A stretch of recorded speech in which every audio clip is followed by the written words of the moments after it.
ಲಕ್ಷ್ಮಣ್ ಎಲ್ಲಿ ಹೊರಟೆ? ತಿಂಡಿ ಮಾಡ್ಕೊಂಡು ಹೋಗೋ. ಅಮ್ಮ ಇಲ್ಲಮ್ಮ, ಇವತ್ತು ಬ್ರೇಕ್ಫಾಸ್ಟ್ ಆಫೀಸಲ್ಲೇ. ಬರ್ತೀನಿ, ಬಾಯ್.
ಅನು, ವಾಪಸ್ ಹೋಗೋಣ.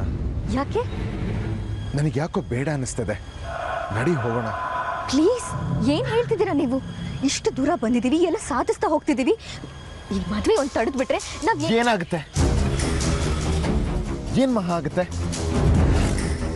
ಅವನ್ಗೆ ಅಕ್ಕನ ಮೇಲೆ ಪ್ರೀತಿ ಹುಟ್ಟುಬಿಡುತ್ತಾ? ಅಕ್ಕನ ಮೇಲೆ ಪ್ರೀತಿ ಇದ್ದಿದ್ರೆ ಅವ್ರು ಇನ್ನೊಂದು ಮದುವೆ ಆಗೋದಕ್ಕೆ ಪ್ರಯತ್ನ ಪಡ್ತಾ ಇದ್ರ? ಇಲ್ಲ ತಾನೆ? ಅದು ಹಾಗಲ್ಲ ಲಕ್ಕಿ. ಹಾಗೇನೇನು? ಬೇರೇನೂ ಅಲ್ಲ. ರಾಕೇಶ್ ಬಾವನ್ಗೆ ಅಕ್ಕನ ಕಂಡ್ರೆ ಇಷ್ಟ ಇಲ್ಲ, ಅದಕ್ಕೆ ಬೇರೆ ಮದುವೆ ಆಗ್ತಾ ಇದ್ದಾನೆ. ಈ ಮದುವೆ ತಡೆದ್ರೆ ರಾಕೇಶ್ ಬಾವ ಅಕ್ಕನ ಪ್ರೀತಿಸಲ್ಲ, ಅವ್ರು ಮತ್ತೆ ಸಂಸಾರ ಮಾಡಕ್ಕಾಗಲ್ಲ. ಅದ್ರ ಬದಲು ಅವ್ರು ಡಿವೋರ್ಸ್ ಆದ್ರೇನೆ ಒಳ್ಳೇದು. ಹೇಳೋದು ಸುಲಭ, ಅನು ಅರ್ಥ ಮಾಡ್ಕೋ.